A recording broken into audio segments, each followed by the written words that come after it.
I got so much more.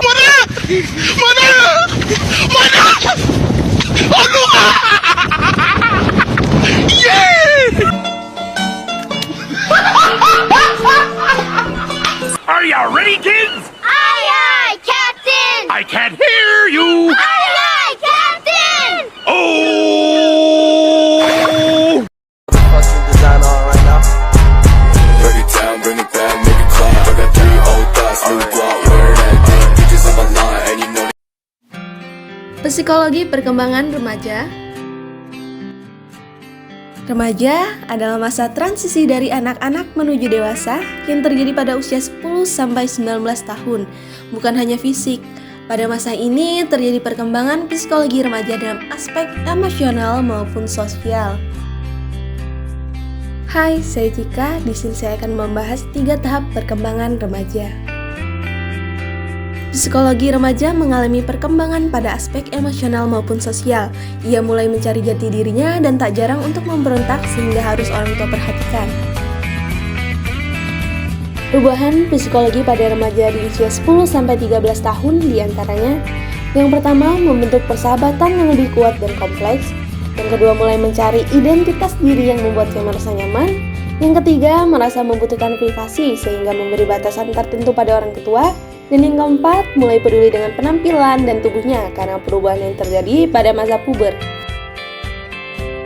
Perubahan psikologis remaja usia 14-17 tahun diantaranya: yang pertama, tertarik menjalin hubungan romantis seperti pacaran ataupun secara seksual.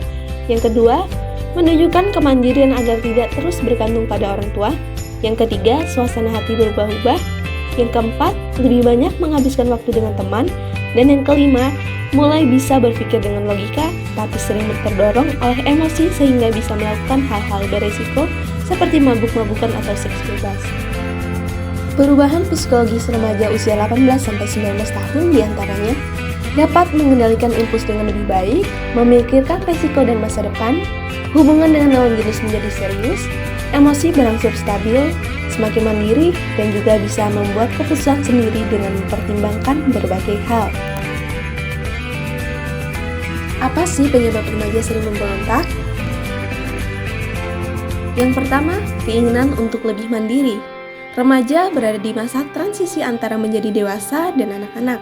Fase ini menyebabkan lonjakan motivasi untuk lebih mandiri, sehingga terkadang membuatnya membangkang terhadap aturan dan tidak mendengarkan orang tua.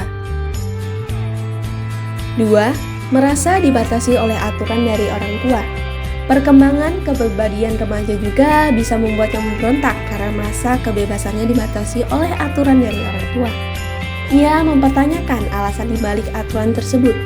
Anak remaja juga mungkin menyukai hal-hal yang tidak disetujui oleh orang tuanya sehingga memicu timbulnya konflik. 3. Tekanan pergaulan. Remaja terkadang lebih peduli terhadap pendapat kelompok pertemanannya. Ia mungkin melakukan hal-hal yang buruk untuk menyenangkan teman-temannya tersebut, meskipun ditantang oleh orang tua. 4. Perubahan hormon. Perubahan hormon pada remaja dapat menyebabkan perubahan drastis dalam proses berpikir. Hormon seks yang dimiliki berdampak pada fungsi otak, serta memiliki efek pada neurotransmitter yang memicu pada masalah suasana hati dan perilaku. Lalu, bagaimana cara memahami psikologi remaja dengan tetap berada di posisi netral, tidak terlalu mencampuri atau menjauhi dari mereka? Tips yang pertama, sering berkomunikasi. Lalu yang kedua, bekali diri dengan ilmu. Yang ketiga, tak menganggap seks adalah hal yang tabu. Yang keempat, posisikan diri sebagai remaja. Yang kelima, hormati privasi. Dan yang keenam, terapkan aturan.